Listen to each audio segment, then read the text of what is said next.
확진자가 지난달 26일 다녀간 목욕탕에 198명의 손님이 찾은 것으로 파악돼 방역당국이 전원을 대상으로 접촉 여부를 확인하고 있습니다. 국내 관광 거점 도시인 전주의 역과 터미널에는 열화상 감시 카메라가 설치돼 있지 않아 감염병 초기 대응 문제를 우려하는 목소리가 나오고 있습니다. 갑작스런 입춘 한파에 보리나 마늘, 양파 같은 농작물의 저온 피해가 우려돼 적절한 보온 관리가 요구되고 있습니다. 안녕하십니까. 전주 MBC 뉴스데스크입니다.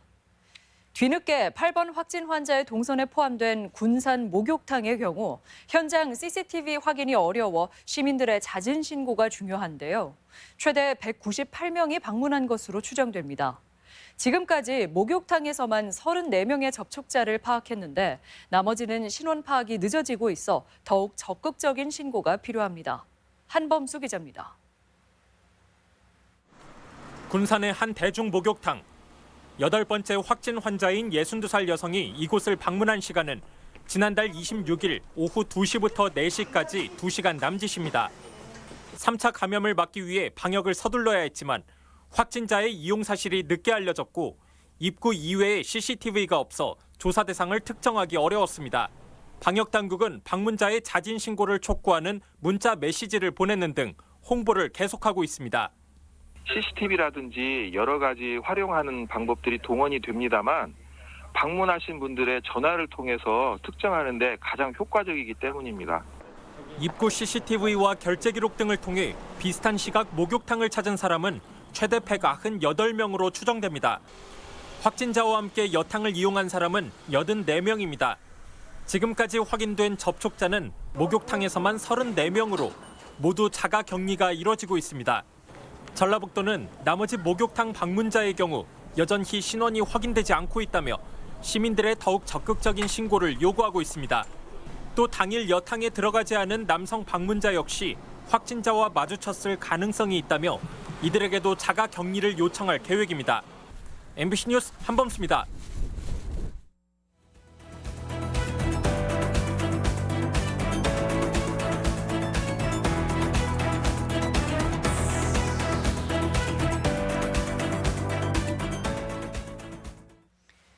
네, 전라북도의 신종 코로나 바이러스는 이 시각 현재 군산 지역의 확진자 1명에는 변함이 없지만 접촉자만 하루 사이 25명이 늘어 자가격리돼 주의가 더 필요한 상황입니다. 이에 따라 신종 코로나 확산 방지에 한치라도 소홀해서는 안 되는 상황인데 특히 시군의 신속한 대응이 중요합니다. 하지만 선제 조치 권한이 없어 확진자에 노출된 업체가 자진 휴업과 자가 격리를 요청해도 이를 말려야 하는 촌극이 벌어지고 있습니다. 송인호 기자입니다. 확진자가 다녀간 군산 지역의 한 식당. 역학조사 결과 직접 접촉자가 없다며 휴업이나 자가 격리 조치는 내려지지 않았습니다. 음식을 탁자에 가져다 준 종업원은 그러나 어린 자녀에게 옮길까 봐 걱정된다며 보건소에 상담을 요청했습니다. 군산시가 할 수 있는 것은 식당에 대한 소독뿐이었습니다. 기초단체의 휴업 권고와 격리 조치는 아무런 법적 구속력이 없기 때문입니다. 그분들에 대해서 그런 것도 해줄 수 있는 방법들을 자치단체가 건의를 하면은 해야 되는데 사실 국가 예산을 쓴다는 것이 그렇게 느슨하게 안 돼 있잖아요. 결국 종업원은 아무런 도움 없이 자체 자가 격리를 시행하고 있습니다. 군산시로부터 격리 요청을 받았던 다른 음식점 종업원은 뒤늦게 격리 대상에 새로 포함됐지만 질병관리본부의 격리 대상에 포함돼도 별다른 지원은 없다는 불만입니다. 격리돼갖고 있어요. 혼자 손 소독하는 거하고 뭐 일회용 장갑하고 쓰레기 봉투하고 그것만 문 앞에다 주고 가시던데요. 문재인 정부는 과하다 할 만큼 신종 코로나 바이러스 확산 방지를 위한 선제 조치를 강조하고 있지만 가장 발빠르게 움직여야 할 시군은 도나 질병관리본부의 상황 전달자 역할에 그치고 있습니다. MBC 뉴스 송윤호입니다. 신종 코로나 바이러스가 수도권에 이어 전북, 전남으로 확산하는 양상인데요. 하지만 외지에서 전북으로 들어오는 관문인 전주역과 고속버스 터미널에는 외지인의 건강을 확인할 열화상 감시 카메라가 없는 실정입니다. 강동엽 기자입니다. 도내에서 가장 많은 열차가 오가는 익산역. 지난달부터 익산시의 협조로 열화상 감지 카메라가 설치돼 승객들의 건강 상태를 확인하고 있습니다. 발열 상태를 눈으로 직접 확인할 수 있다 보니 신종 코로나 바이러스 유입 차단에 큰 도움이 됩니다. 발열 등 유증상자 발생 사례는 없습니다. 혹시라도 발생했을 때는 원대병원 응급센터로. 한옥마을 인기로 국내 최대 관광지가 된 전주의 사정은 어떨까? 하루 최대 12,000명이 이용하는 전주역. 마스크를 쓴 승객들이 잇따라 들어오지만 어디에도 열화상 감지 카메라는 찾아볼 수 없습니다. 발열을 확인할 수 없다 보니 역사 내 별도로 마련된 격리실의 활용도가 떨어질 수밖에 없습니다. 손 소독제를 비치하고 청사 소독에 나서고 있지만 방역에는 한계가 있습니다. 저는 있을 거로 생각했었는데 많은 사람들이 왔다 갔다 하니까 꼭 있어야 할 차례라고 생각을 하는데 타 지역 사람들이 수시로 드나드는 고속버스 터미널과 시외버스 터미널 역시 대처 수준은 전주역과 다르지 않습니다. 아직 열화상 감지 카메라는 아직은 설치는 안 되어 있어요. 저희가 여기서 내부적으로 지금 좀 검토하고 있거든요. 신종 코로나 바이러스가 확산되고 접촉자 파악에도 어려움을 겪는 상황에 초기 바이러스 차단은 무엇보다 시급한 과제입니다. MBC 뉴스 강동엽입니다.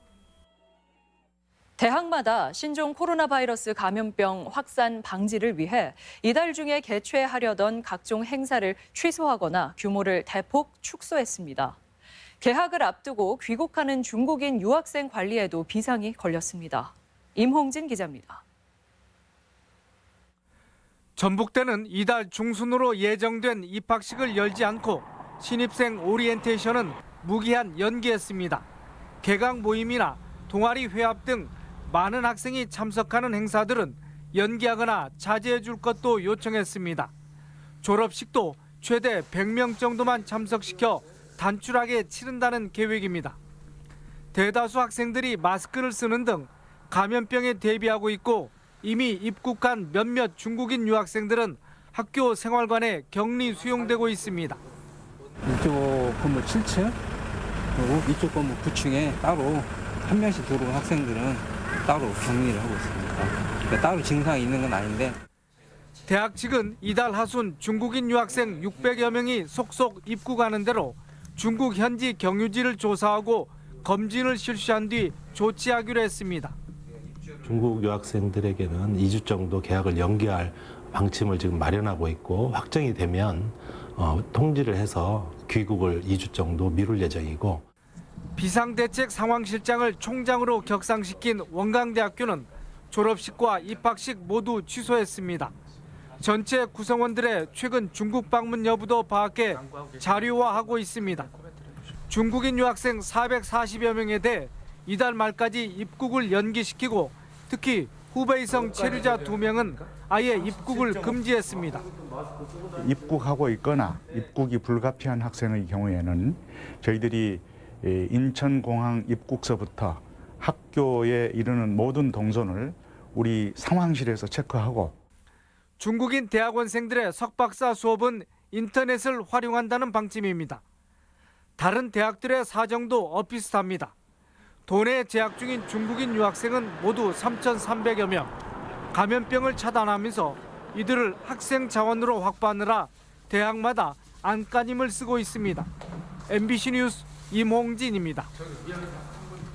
최근 14일 이내에 중국을 다녀온 도내 학생과 교직원이 470명으로 교육당국이 이들의 건강 상태를 예의주시하고 있습니다. 전라북도 교육청에 따르면 지난달 31일 현재 중국을 방문 중이거나 귀국한 학생과 교직원은 총 523명으로 파악됐고 바이러스 최대 잠복 기간이 14일인 점을 감안해 오늘 현재 건강 상태 점검 대상자가 470명에 이르고 있습니다.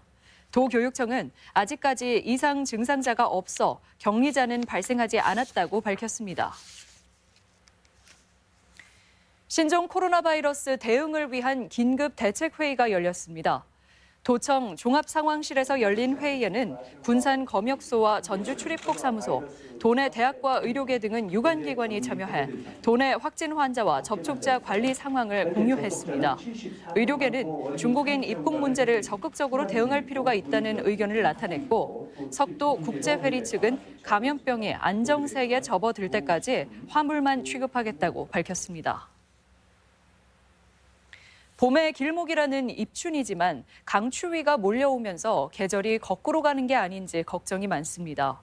농촌에서는 작물들이 혹시나 얼어 죽지 않을까, 주기적으로 내린 비에 습해를 입진 않을까 때 아닌 고민입니다. 유룡 기자입니다. 양파와 마늘로 유명한 완주군 화산면. 포근한 날씨가 지속되다가 갑작스럽게 밤 기온이 영하로 뚝 떨어지면서 농부가 걱정스러운 표정으로 밭에 나왔습니다. 군데군데 우짜란 이파리들이 쌀쌀한 날씨에 짙은 갈색으로 말라붙은 상황. 뿌리까지 피해가 번지지 않을까 걱정이 큽니다. 원래는 이제 이렇게 생겼어야 되는데 이렇게 다 냉해 받아가지고 이제 보라색으로 변하는 것도 지금 냉해거든요. 이맘때쯤 거름을 주던 양파는 이미 2월 말 수준으로 우짜라 거름 주기를 포기한 상황. 꽃대가 자라날 수도 있어 성장을 오히려 조절해야 할 처지입니다. 너무 우짜라게 되면 나중에 꽃대가 올라와서 순양파가 생겨서 수확을 저해하는 요인이 되거든요. 흰찰 쌀보리로 유명한 군산 들녘은 때 아닌 습해 피해를 걱정하고 있습니다. 짙푸른 색깔을 떼야 될 보리 새싹들이 누렇게 변해버리는 황화 현상이 벌어지는 겁니다. 겨우내 수시로 내린 비로 겨울 강우량이 전년 대비 64mm나 많아 바닥이 늘 축축한 상태가 지속된 결과입니다. 지금 우리가 염려되는 것은 이제 눈으로 보이는 색깔들이 좀 너무나 예년보다 다르니까 그게 좀 많이 염려되고 있습니다. 강추위가 몰려와 서릿발 피해라고 부르는 뿌리 들춰짐 현상이 발생할 수도 있어 이번 주 한파를 주의 깊게 지켜보고 있습니다.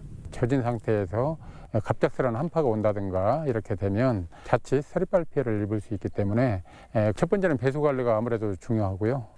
들뜬 뿌리를 빨리 가라앉혀줘야 하지만 논이 질척거려 기계를 들일 수도 없는 상황. 오락가락하는 날씨에 농한기인 겨울에도 농촌은 마음을 내려놓지 못하고 있습니다. MBC 뉴스 유룡입니다. 김광수 국회의원이 전주 갑 출마를 공식화했습니다.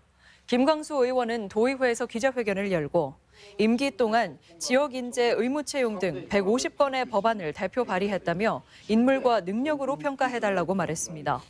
또 최형재 전 노무현재단 전북 공동대표도 기자회견을 열어 4년 전 패배 이후 지역의 많은 목소리를 경청했으며 수도권, 기득권 정치에 맞서 전북 이익을 대변하겠다며 전주 을 출마를 선언했습니다. 민주평화당 전북도당은 논평을 내고 신종 코로나 바이러스 확산 속에 해외 연수를 갔다 여론에 떠밀려 귀국한 전북도 의회 송성환 의장의 사퇴를 촉구했습니다. 또 민주당 전북도당이 소속 의원들의 일탈에 대해 징계하거나 사죄한 적이 없다며 자성을 요구했습니다. 4.15 총선을 앞두고 민중당 전북도당이 정책 행보에 나섰습니다. 민중당 도당은 기자회견을 열어 한국은 상위 1%가 부와 기회를 독점하고 있다며 상위 1% 자산 몰수, 서민 재분배를 골자로 10대 핵심 공약을 제시했습니다. 민중당은 이번 총선에서 정당 득표율 10%를 목표로 하고 있으며 전권희 사무처장이 익산 갑에 예비후보로 등록해 뛰고 있습니다. 한국국토정보공사 간부의 전횡이 감사원 감사에 적발됐습니다. 감사원은 지난해 9월 국토정보공사의 공직기강회의를 점검한 결과 임원급 감사 A씨가 특정인의 승진 인사에 개입하고 특정 단체에 기부금을 집행하라고 지시하는 등 월권 행위를 다수 발견했다며 공사에 해임을 요구했습니다. A씨는 지난해 초 인사 담당자에게 승진자 명단을 작성하게 하면서 출신 지역을 쓰도록 한 뒤 승진 대상과 제외 대상을 OX로 표시해 임원에 전달한 것으로 조사됐습니다. 전 유도 선수 신유용 씨를 성폭행한 전직 코치가 항소심에서도 중형을 선고받았습니다. 광주고법 전주재판부는 청소년 성보호에 관한 법률 위반 혐의로 기소된 전 유도코치 36살 손모 씨에게 징역 6년 5개월을 선고하고 80시간의 성폭력 프로그램 이수를 명령했습니다. 손 씨는 지난 2011년 8월부터 2달간 고창의 한 고등학교 유도부 코치실에서 당시 1학년이던 제자 신 씨를 성폭행한 혐의로 기소됐습니다. 전주지방법원은 특수 준강간 혐의로 기소된 A씨 등 2명에게 징역 3년에 집행유예 4년을 선고했습니다. A씨 등은 지난해 8월 전주의 모처에서 10대인 B양에게 강제로 술을 먹인 뒤 추행하고 성폭행한 혐의로 기소됐습니다. 장기 방치된 빈집이 시민 편의시설로 바뀝니다. 전주시는 올해 2억 6천만 원을 들여 최근 1년 이상 사용하지 않은 13개의 집을 저소득층을 위한 임대주택으로 개조하기로 했습니다. 일부 빈집의 경우 텃밭이나 주차장 등으로 활용하는 방안도 검토하고 있습니다. 소비자 물가가 상승 추세를 보이고 있습니다. 통계청에 따르면 지난 1월 도내 소비자 물가 지수는 105.64로 한 달 전과 비교하면 0.8%, 1년 전과 비교하면 1.6%포인트 상승한 것으로 집계됐습니다. 품목별로 보면 김장 채소 등 농축수산물이 2.4%, 휘발유 등 공업제품이 2.6% 상승하고 아파트 관리비와 택시비 등 서비스 역시 0.9% 상승한 것으로 나타났습니다. 우울증과 불안감 등으로 정신적 위기를 겪는 학생들에 대한 관리와 지원이 강화됩니다. 전라북도 교육청은 위기 학생에 대한 맞춤형 예방교육 대처가 필요하다고 밝혔습니다. 전북권 뉴스였습니다.